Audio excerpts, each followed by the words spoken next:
Hello, Scorpio. Welcome to the Plaid Sheep Oracle. This round I've been doing readings based on quotes. I used to collect them, and I have a bunch written down in an old journal. And it's interesting, I've found out lots of kind of interesting things about the quotes. I've been going back and making sure the attribution is correct. And that's led me into interesting new places. But your quote, I didn't have to do that. I know that it's correct. It may be a quote that you've heard before. If you've been moving around in spiritual circles for a bit, you are probably familiar with Marianne Williamson, who turned 70 this year, which is kind of mind-blowing. But anyway, this quote, I'm not going to actually read the whole thing, although I have the whole thing. It's actually 4 sort of paragraphs long. But I'm only going to read the first one, and I'll put the others in the description box so you have the whole thing. But it starts, "Our deepest fear is not that we are inadequate. Our deepest fear is that we are powerful beyond measure. It is our light, not our darkness, that most frightens us." So, Scorpio, have you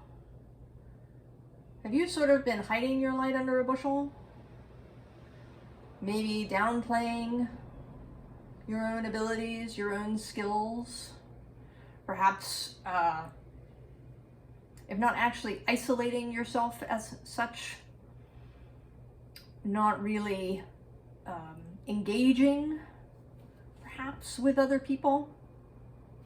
So you start here with this Page of Pentacles, and this is, to me, right, it's a very sort of Scorpio card. But I feel as if this is about kind of engaging with other things, right? Studying, right? You're learning about this, this bird, and there's this snake kind of thing. So there's other things you've been trying to learn about. And underneath that card is 2 things. One, there's this Death card, which is you, right? The Scorpio key traditionally is death. But this death is this is the death still in that chrysalis cocoon stage. And underneath this is this 5 of Swords, which is a particularly awesome 5 of Swords. This figure with these tentacles coming apparently from her back, right? They seem to be part of her, joined up with her. And I have this notion that Scorpio, maybe you at some point during this lockdown that we've been having had a little look down inside yourself, and what you saw scared you.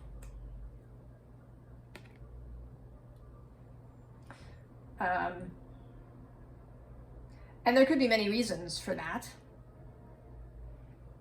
What you think of as being appropriate, either because of what your family did when you were a kid, or because now you've become part of the spiritual community and you're supposed to behave in a particular way. And right, Scorpios have a really sort of nasty reputation, that they're all about this tail that's going to come around and sting you. But I think that Scorpio's poor reputation, along actually with Cancer and Pisces, the water signs have a difficult time in our choleric, fiery, fire and air kind of society, where these young, outgoing, extroverted, big toothy smile, handshaking, networking kind of skills are promoted and celebrated. the scorpionic aspects, which aren't, right? Scorpio isn't evil or bad.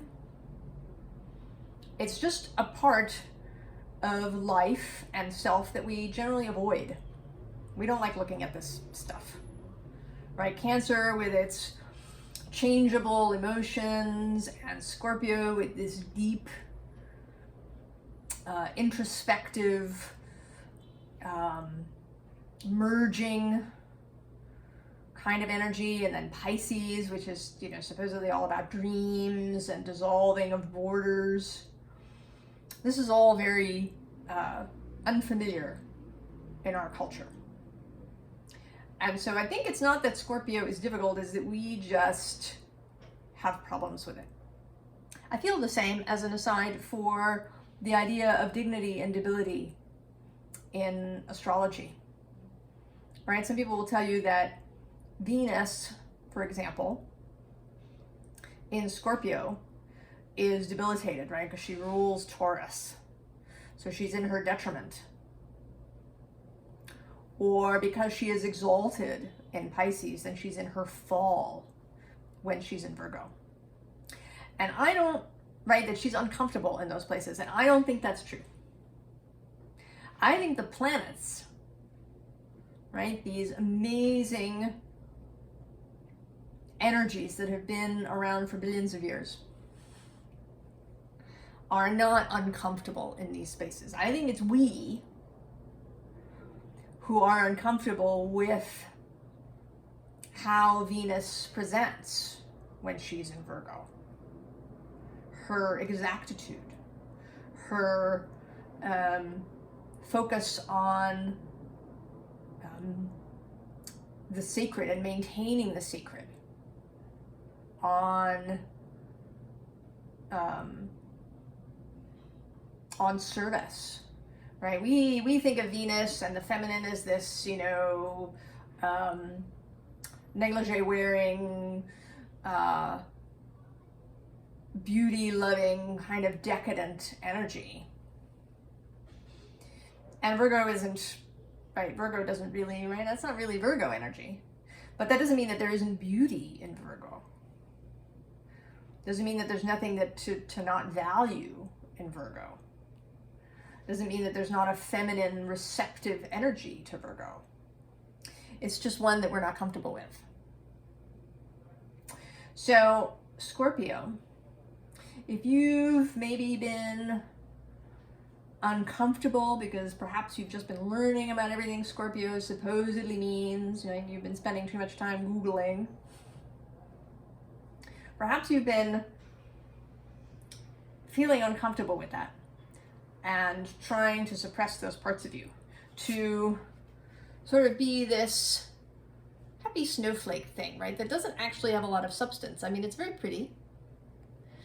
It's a bit like, it seems to me, sort of like how Cinderella's dress might have appeared as it came together after the fairy godmother waved her wand.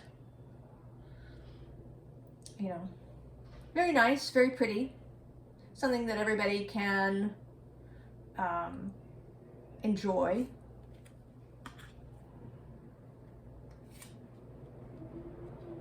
You know, and maybe you've been focusing on, you know, being more like Taurus. I did a Taurus reading that was called Meeting Scorpio in this round.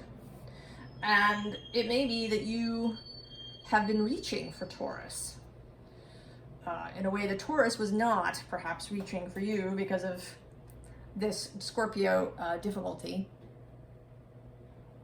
that we have. So here is this very buttoned down Ace of Pentacles. But I think this has not been also easy, also satisfying.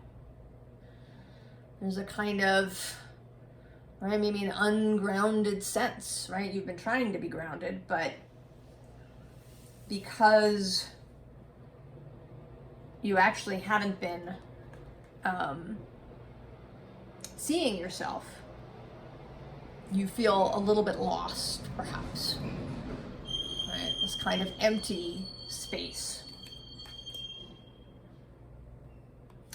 And then here, I feel as if this is an aspect of you that you've been ignoring, and it's coming in for you, Scorpio. And you are over here in this kind of defensive Seven of Wands energy. Right? You do, right? You've got this bird head here, so you recognize this bird as part of yourself. But you're not at all sure that you want to know it. You're having enough difficulty with your bird head. You want a whole bird body, too.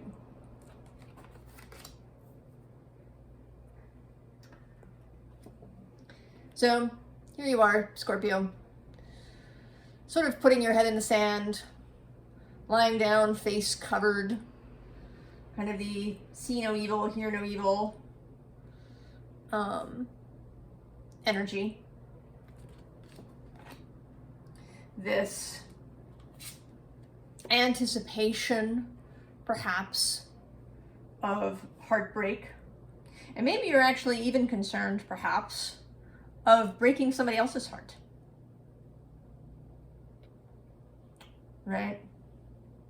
That if you're too scorpionic, maybe you'll hurt somebody.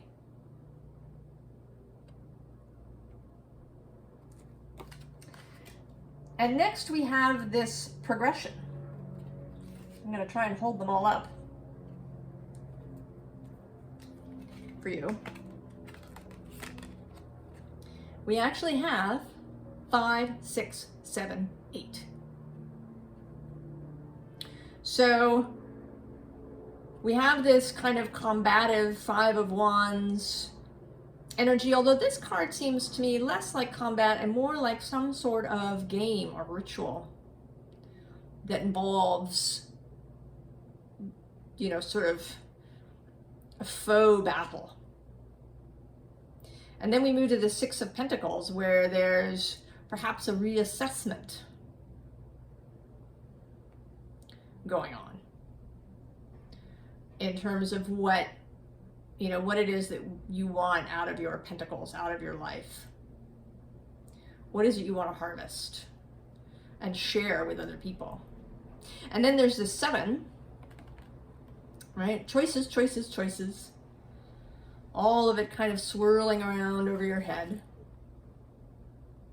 And then this decision.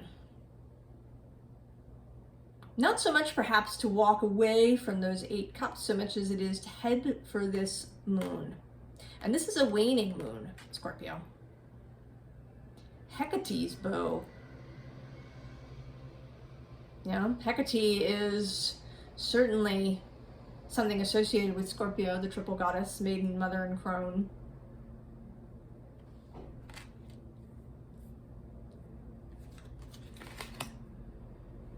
I think that energy is incoming that is going to send you on this path back to yourself.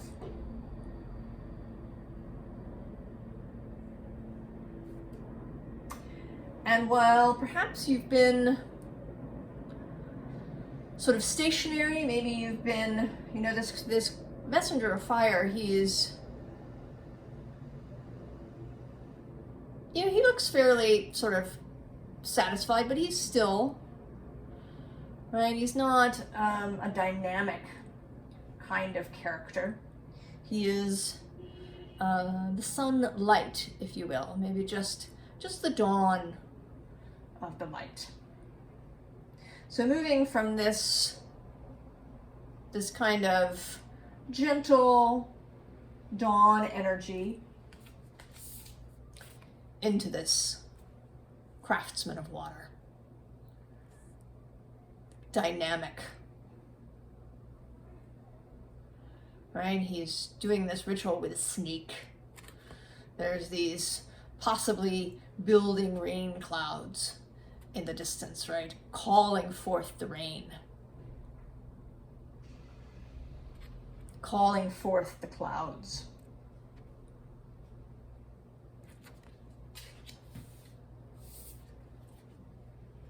And then again, here you are as the pilgrim. You're setting out on this lit road at night, the stars above you, and that fox, right? Fox, who is kind of a trickster, a crafty, strategic energy, setting out with you, right? You've traded in that Aries ram for this foxy energy. A different incarnation of Mars, perhaps. And then the immersion, the star. I mean, and this is a very Scorpio sort of star.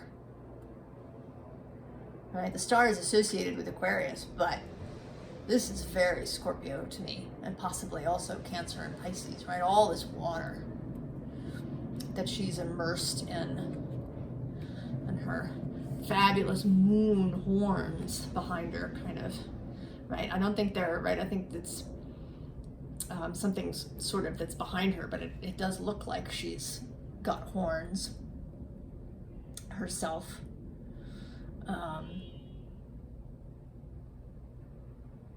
Right, and there's this bird and then the fish happening here too, right? Just water. This is a watery star.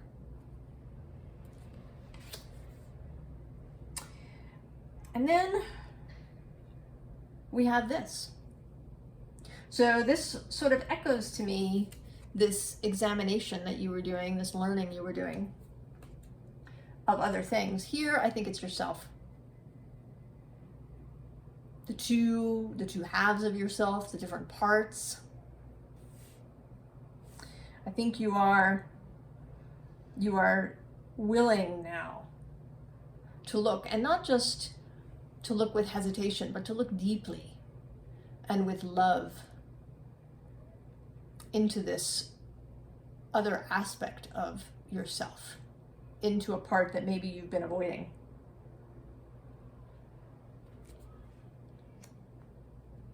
And the result of this looking is first the Nine of Pentacles. So, right, this is a more lush kind of pentacle energy than that original ace. Right, deep in the green energy. Right? This is the decadent Taurus. The deep green. And knowing that leads you to the High Priestess. And in this Santa Muerta deck, certainly a Scorpio feeling High Priestess with her candles. And this kind of sharp throne behind her.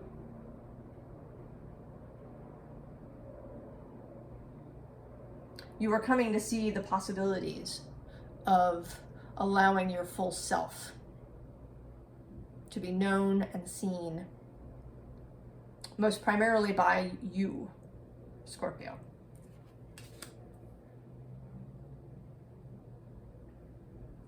And I asked for just a little bit of extra advice.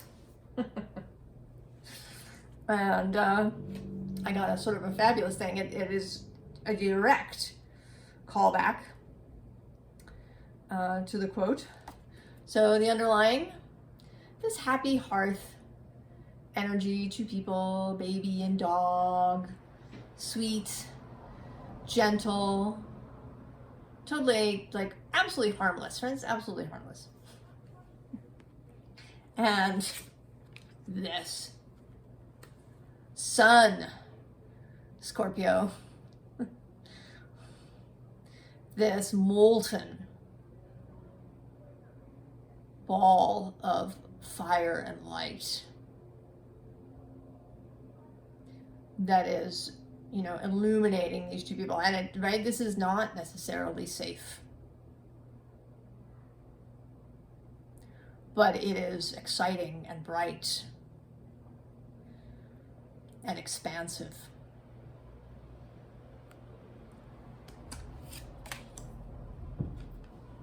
So Scorpio,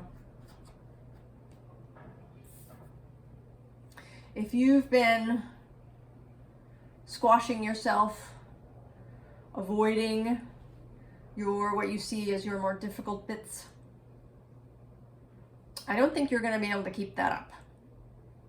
And maybe, I think that you must already be feeling this stirring, this need to explore and expand. Because you're here watching this reading. This part of you is incoming. You may resist it for a bit, but I think that the call of it is going to be too strong. And I have to say, I'm glad, Scorpio, because we all need for all of us to be our full selves. To not confine ourselves. And this doesn't mean that you run roughshod over people and are mindless and unheeding. Just doing whatever the hell you want, regardless. Because that's not in alignment. It's not. Right? Your wider self is filled with love. For you, for everybody else, for the earth, for all of creation. To be in alignment with that source energy is to move with grace. To move with power that is yours. And that may involve, darker, deeper aspects of yourself. Deeply emotional places. It may involve sometimes being loud or being subversive. But always in integrity and in alignment with a loving universe. I think you will find your courage, Scorpio, to be this sun, to allow yourself this expansion.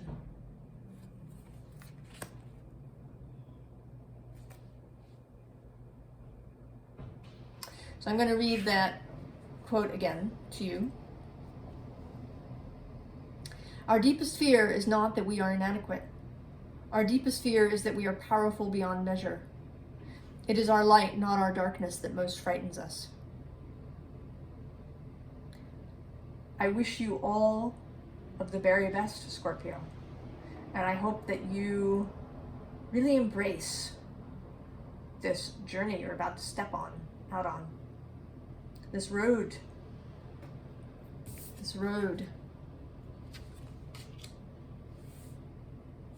This star that's calling to you. I will see you next time. So long, Scorpio.